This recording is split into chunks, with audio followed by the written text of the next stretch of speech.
Kenya to Uganda by Uganda National Oil Company Limited. I'll now usher in the relevant ministers to continue with the signing.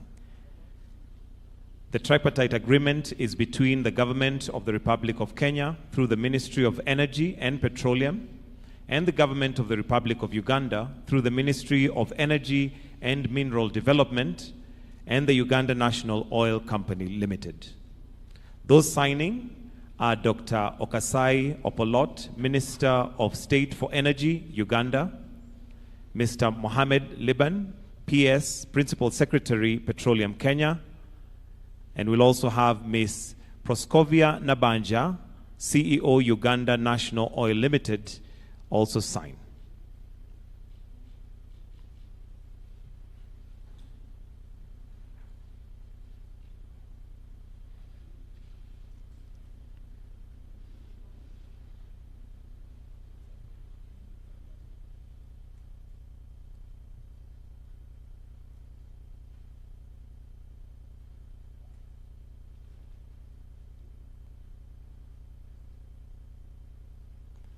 We'll also invite Ms. Proskovia Nabanja to sign, as it's a tripartite agreement.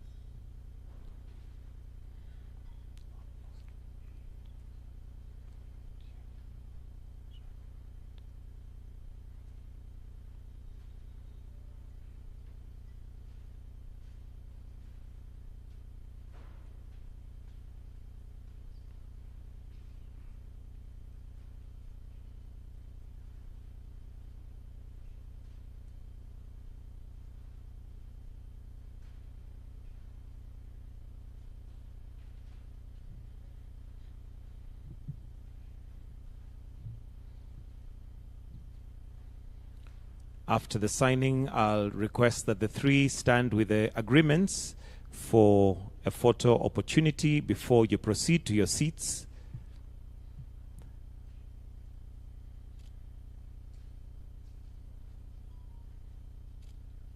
We can clap for them, or for us.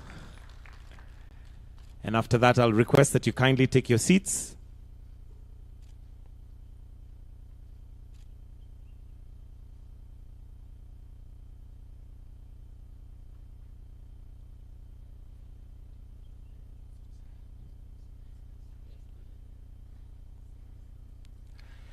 Your Excellencies, at this point, with utmost respect, let me invite you to now proceed with the press communique. Welcome, Your Excellencies.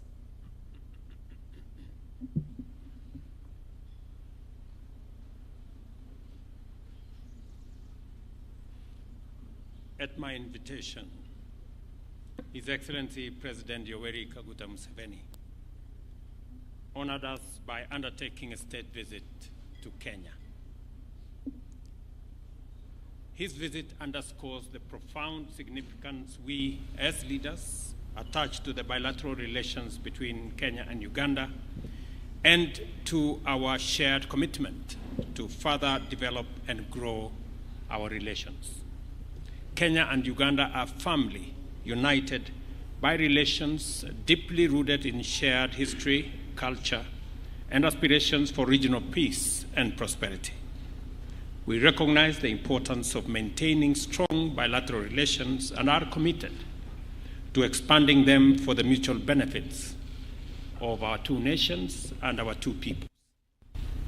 I join His Excellency President Museveni in appreciating the significant outcome of the second session of the Joint Ministerial Committee held from May 12th to May 14, 2024 in Kampala, Uganda, which culminated in the signing of 7 instruments of cooperation between our two countries.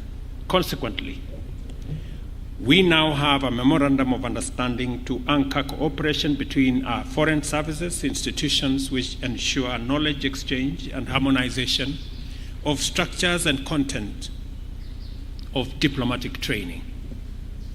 We also have MOUs on cooperation of public service and development whose objective is to enhance service delivery by our two public service institutions.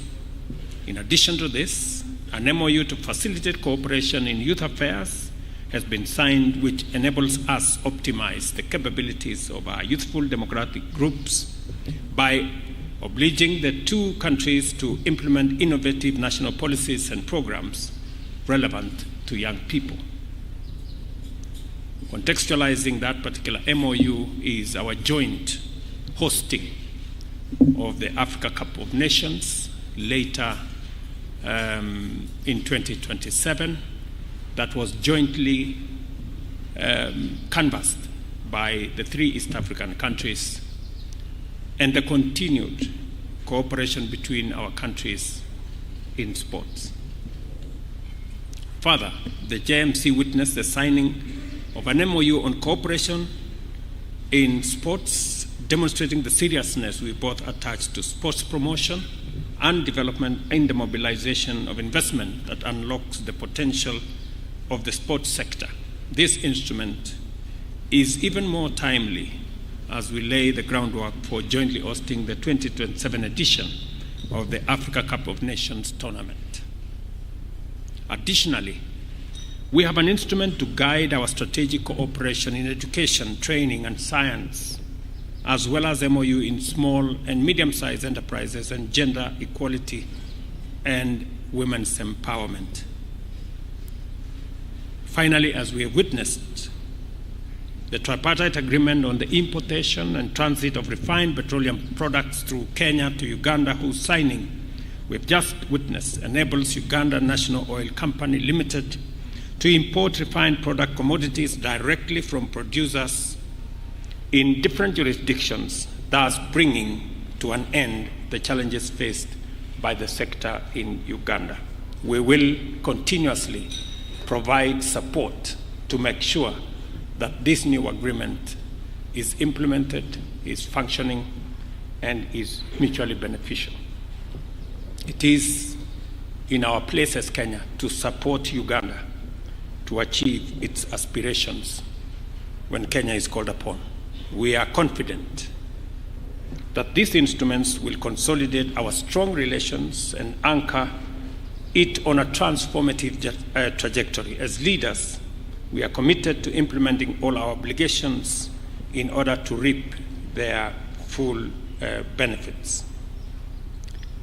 Let me also confirm that we have agreed in the joint communique that is going to be issued later on making sure that trade between our two countries is unimpeded either by tariff or non-tariff barriers or levies that are arbitrarily levied. We've agreed that the common principle will be the full implementation of the EAC customs and other infrastructure that support trade between East African countries.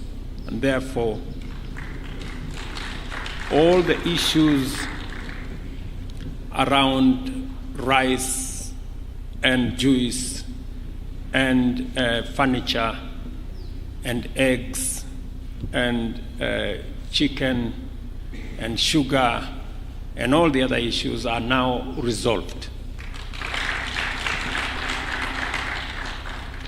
We have also agreed that we will now explore jointly the extension of the pipeline from Eldoret to Kampala that will form the conversation in the next joint ministerial committee.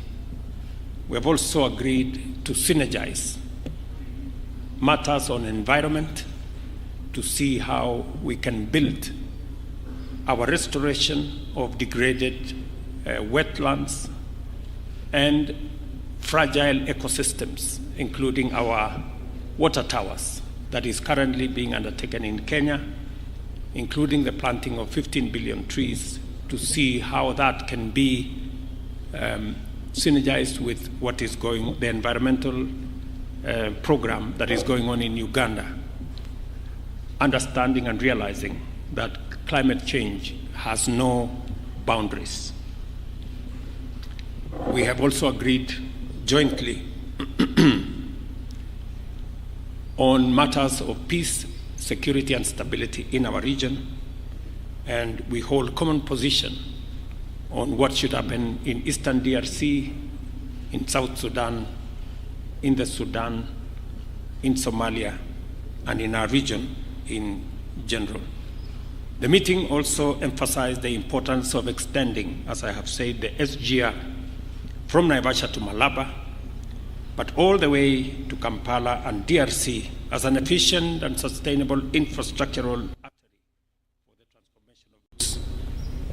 We have obliged our respective ministers to take joint urgent measures to mobilize resources for the implementation of this regional shared infrastructure and report on progress by the end of this year.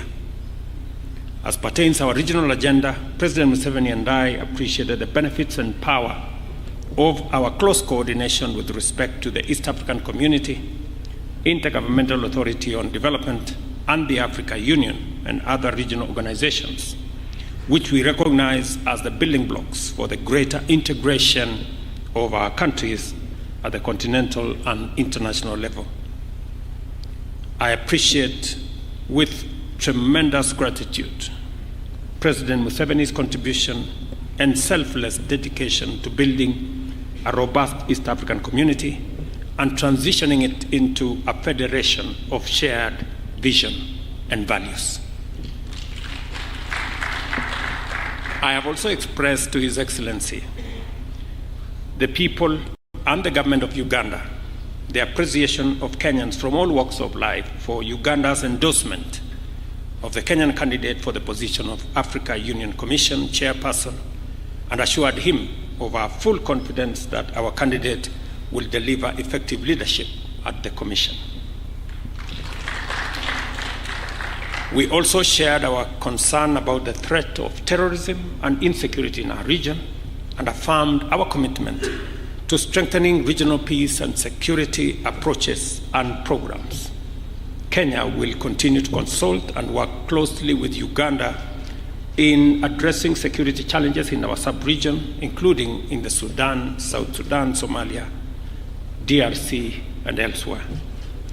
During my meeting with President Museveni, we expressed concern on the drawdown of ATMIS in Somalia, and we urged that the timelines for the drawdown align with the security conditions on the ground in Somalia, not just the calendar that has been laid out.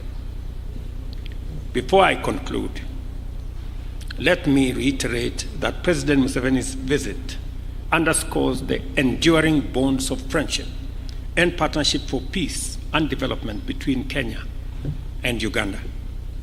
As we continue on this journey of cooperation and solidarity, we have used today's visit to reaffirm our commitment to do even more together for the greater good of our nation, our region, and our continent. We have also agreed on the border issues that have been of concern to border communities, and shortly we will be visiting those regions with a view to bringing the communities together. I take this opportunity to assure Your Excellency of my personal support and commitment of the Republic of Kenya to work with you and the government of Uganda in furthering our bilateral agenda and mutual interest of our people.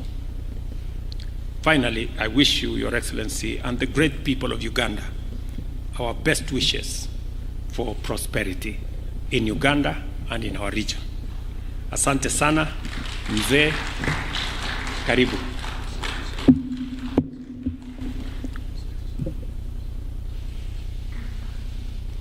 Unaweza kutuongeleza Kiswahili?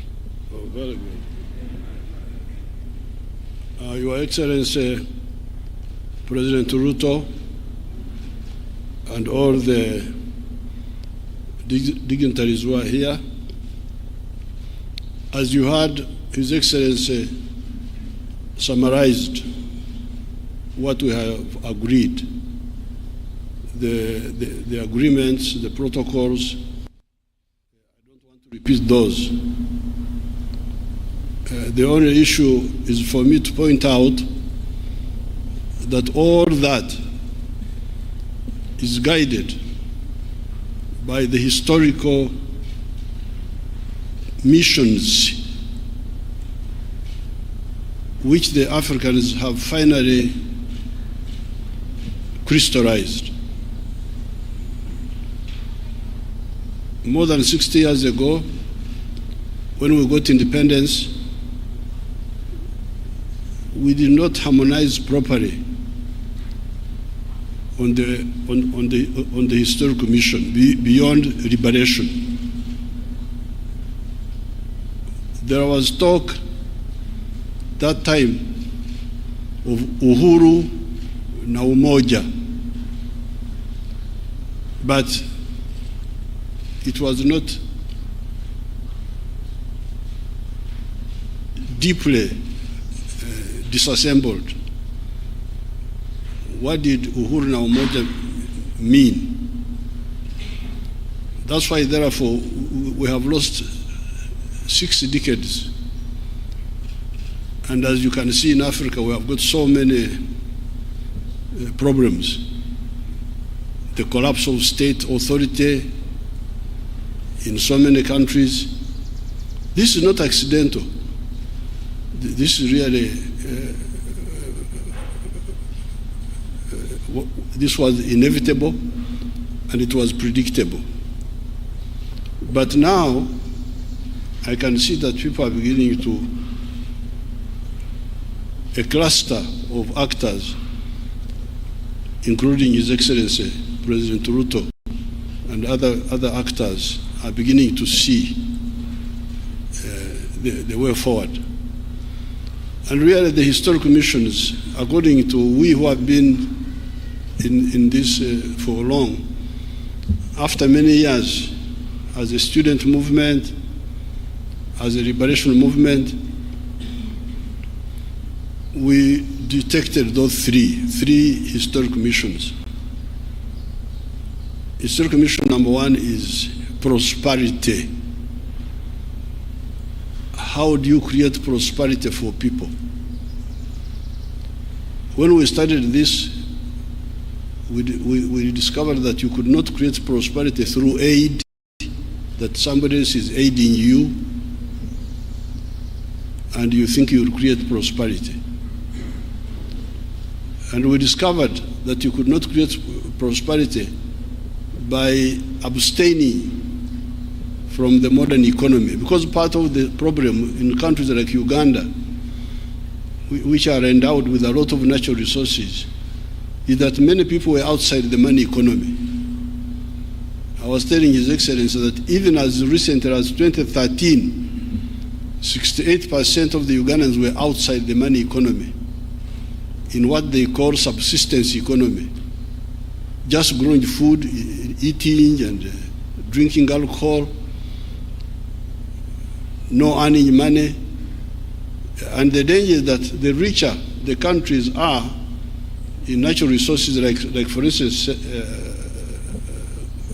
Congo, DRC, the richer it is in natural resources, the bigger the danger that one is of people just staying in the forest, eating honey and monkeys and so on, and they are not bothered. So,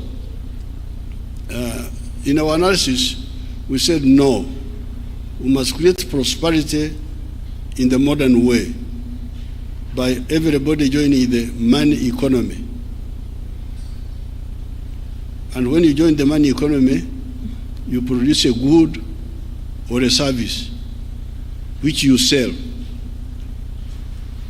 And if you sell it persistently, you will get prosperity.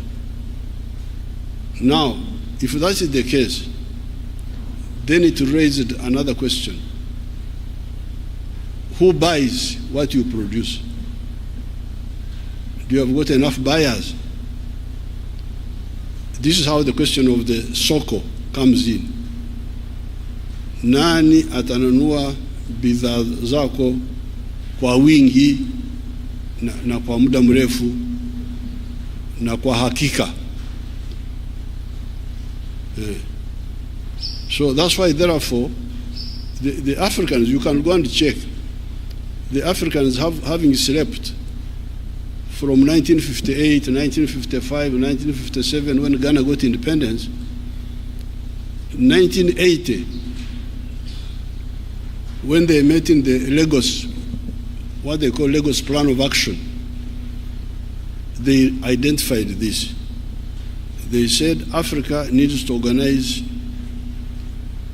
the market of Africa to integrate it.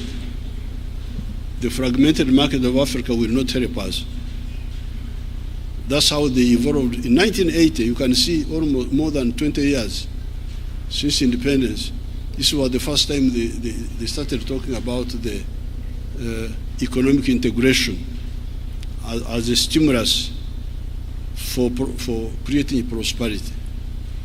So therefore, when His Excellency invites me here and we meet here, and all these agreements we have agreed, they are consolidating that point of ensuring the prosperity of our people by assuring them of a reliable, big market.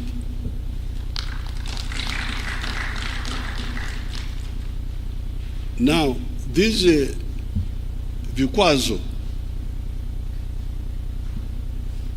are not good for the common market. Like somebody was telling me to stop the rice from Tanzania. Why? Because I have got some inefficient rice growers in Uganda.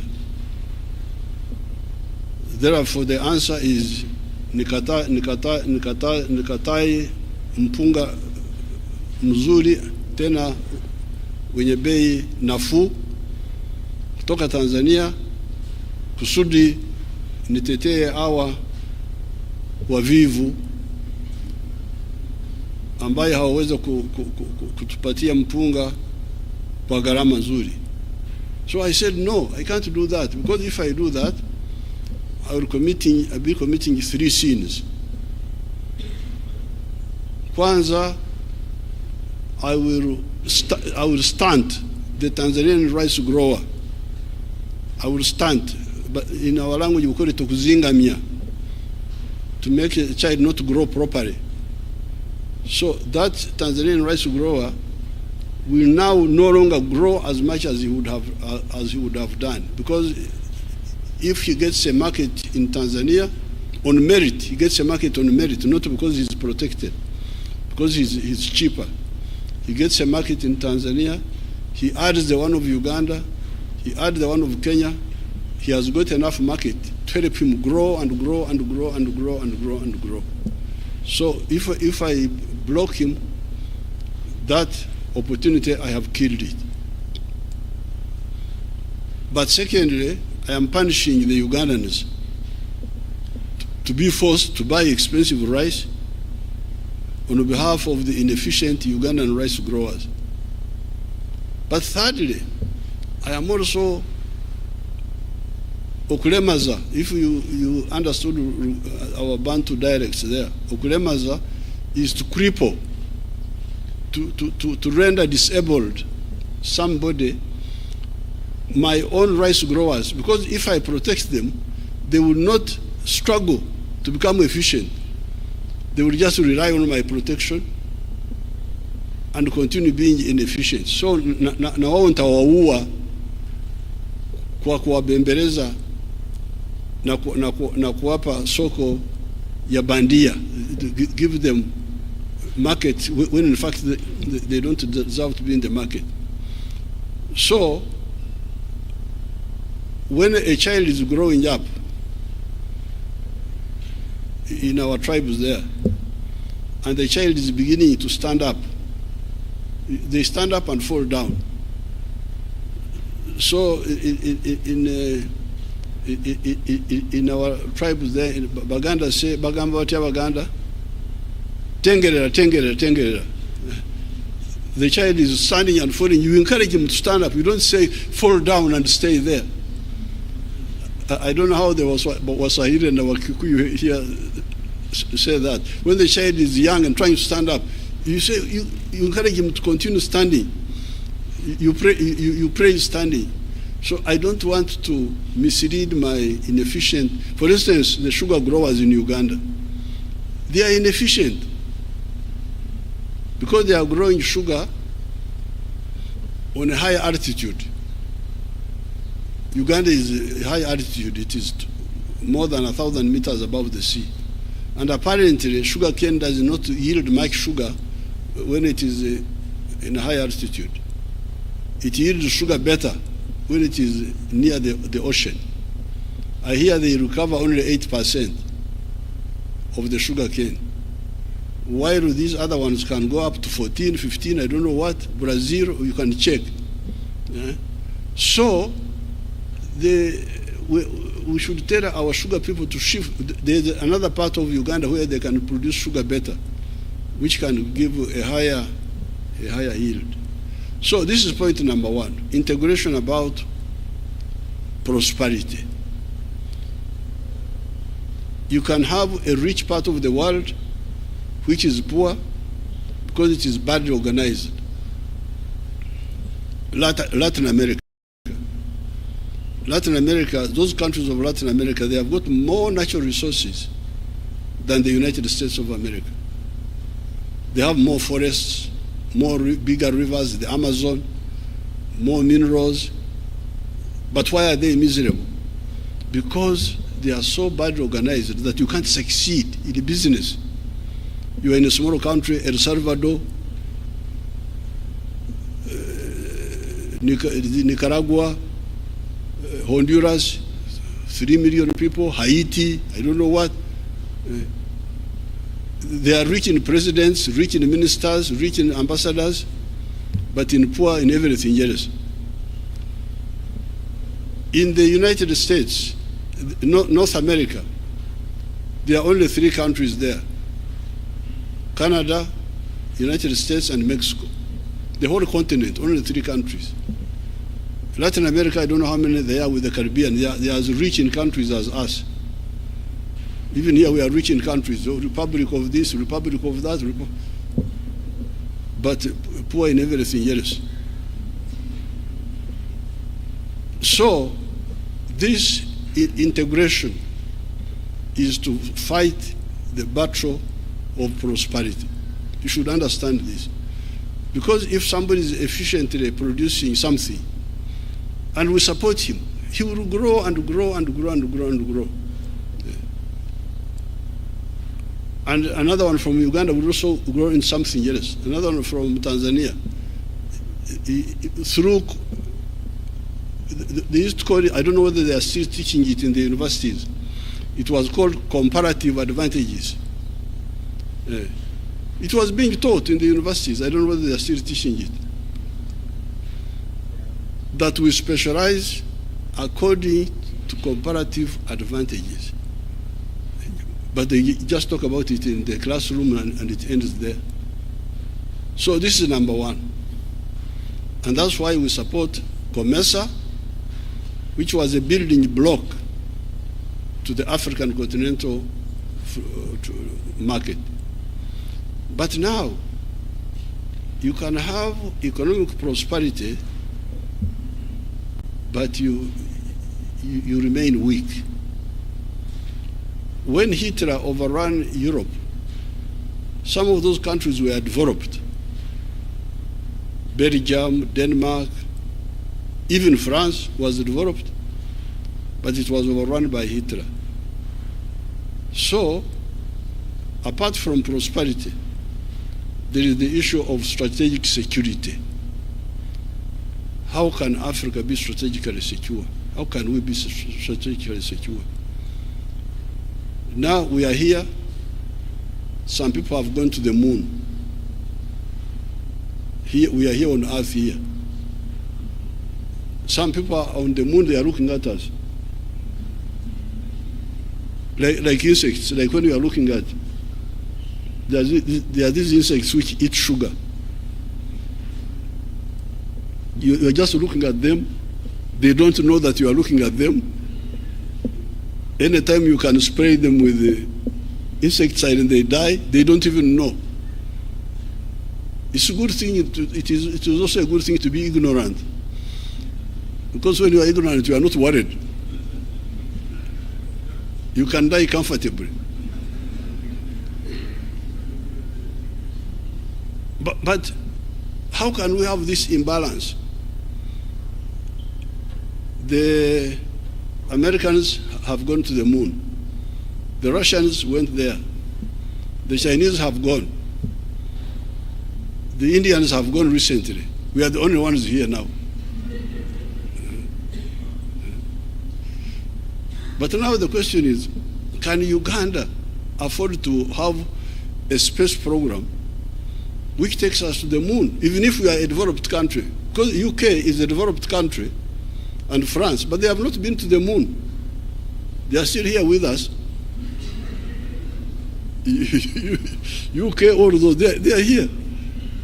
Now, it is the newcomers, like the Indians have gone to the moon. So that's why we said in our movement, we say, you people, apart from economic integration for prosperity, you need to address with the issue of strategic security. And the only way you can do it is through political integration. Because even if you are a common market, the army is not one. You don't have one army. Each one has got his small army there. And that's why, therefore, in the case of East Africa, because you may say, if you wanted economic integration and you created COMESA, why did you then revive the East African community? We revived the East African community because it has got an agenda which is further than mere economic integration.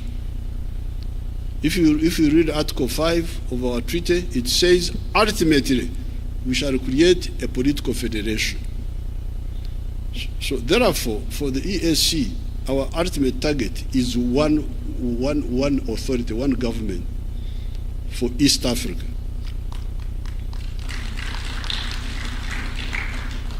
And the logic for it is that while you may handle economic prosperity with just mere economic integration, which is also not easy, because when you are different countries, you can see how long it takes. It would be, even for economic integration, it would be better if we were one country. But at least you can try. But with strategic security, you cannot handle it by merely being in an economic community. The only way you can do it is through political integration. Now, this is where so this is the second mission, political integration, historical mission, on top of the one of prosperity. Then, and in order to support the number two, there's the question of undugu. These people we want to create prosperity for. These people want to create strategic security for. Who are they? Ni wale watu wamoja. Waganda, Wasamia, wa Uganda na wa Kenya, Wateso, Waluya, unakwenda Mbale wanawaita Bagisu, unakuja Cheptais wanawaita Wapukusu, then you go to the Sabine. Mzee Mo used to like to go to Sabine very much because he knew why he was going there. Because the Sabine, wanasema Takwenya, Suba Takwenya, they are the Karenjin of Uganda, the Karamojong, and the Turkanas who are stealing cows. It's part of the Undugu steal from one another, but they speak the same language. all these Africans, the Ruos, these Ruos of Kisumu, they come from South Sudan through northern Uganda. Jaramogi, if you go to Amuru district, you will find the Ramogi clan there, the one of His Excellency Raila Odinga. They are there. Then my group, when I go to Kisii, I find children there, they call Kwambuka. Kwambuka, what is Kwambuka here? Kwambuka is exactly what it means in my language. The other day I saw a boy who came with Her Excellency, the Chargé d'Affaires, from Giriama, imagine Giriama, near the ocean. The boy is called Karisa. I said, what is Karisa in your language? It means exactly what it means in my language. So, these people, we are begging, please, you people, work for your prosperity. Work for your strategic security by uniting economically and politically. They are the same people.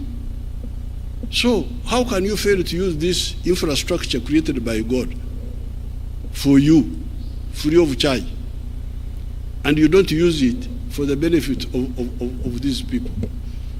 And moreover, they even have one dialect which is not contested, because the other dialects, Giriama, Kisii, Nandi, Runyankore, Uganda, those you may have some issue. But we have got a dialect which is not contested.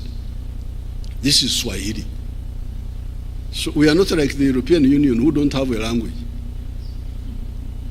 When they meet in Brussels, they can't talk. Somebody is talking German, another one is talking, then they, through earphones, by the time you are finished, you are almost deaf. But here, Swahili is not contested. It can be used in the whole of East Africa, the whole of Eastern Congo, the whole of northern Mozambique, the whole of northern Zambia. It is really a gold coin which we have in our hands. So therefore, I'm very happy to be here, to be welcomed by His Excellency President William Ruto, to exactly implement what we missed in 1963. Our leaders would have achieved it by that time, but some of them were diverted, and that's how we got all these hold-ups. If we had formed the East African Federation in 1963, many of the problems would have been avoided. There would have been no Idi Amin in Uganda. There would have been no problem of Rwanda, Burundi, this genocide, because East Africa would be a center of gravity. You can have smaller countries in the world, like they are there, smaller countries like Denmark, these other smaller ones, Belgium, they are there, but they have got a head boy who is guaranteeing them. This is the United States. When they are in danger, the head boy comes.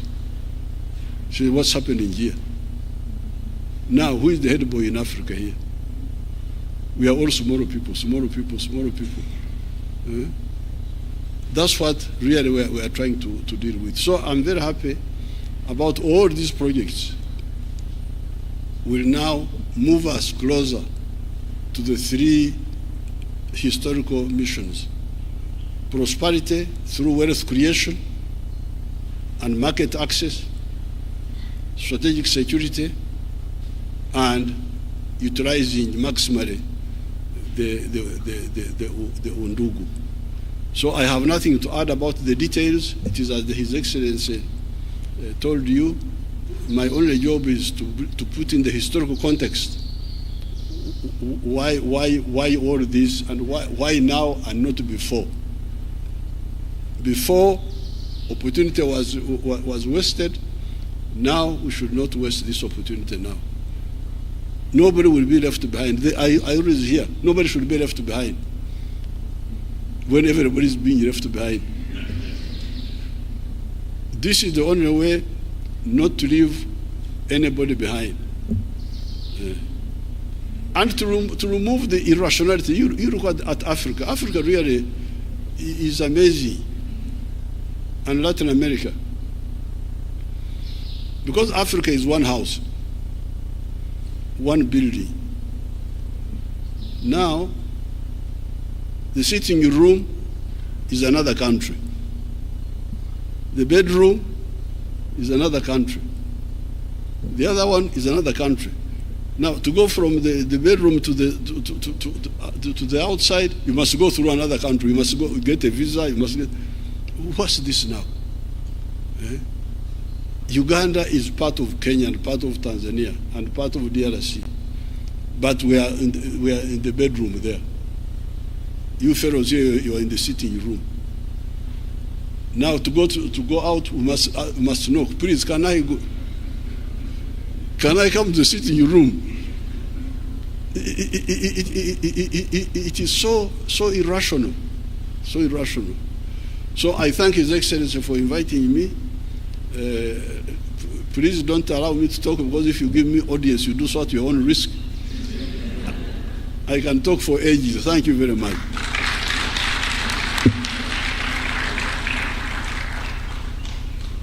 Thank you very much, Your Excellency.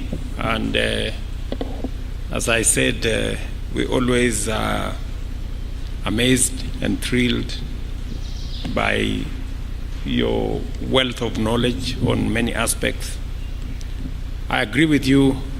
What we are trying to forge now, we missed it by a whisker, if I may say that, in 1963. If the East African community had not collapsed then, we would have a different region by now. But it is said it is never too late to do the right thing. Therefore, I think we are on time. I think it put it in context, since you had said that you are a backbencher Christian and I am at the front. It is the case. I'm reminded that the children of Israel took 40 years for a journey that would have taken them maybe a year or two. So we may have taken 60 years, but I think we are now going to get it done shortly, and to consolidate the EAC into what we all want it to be. So thank you very much, and thank you very much, everybody, for participating. Asante sana mzee. That brings us to the close of this session.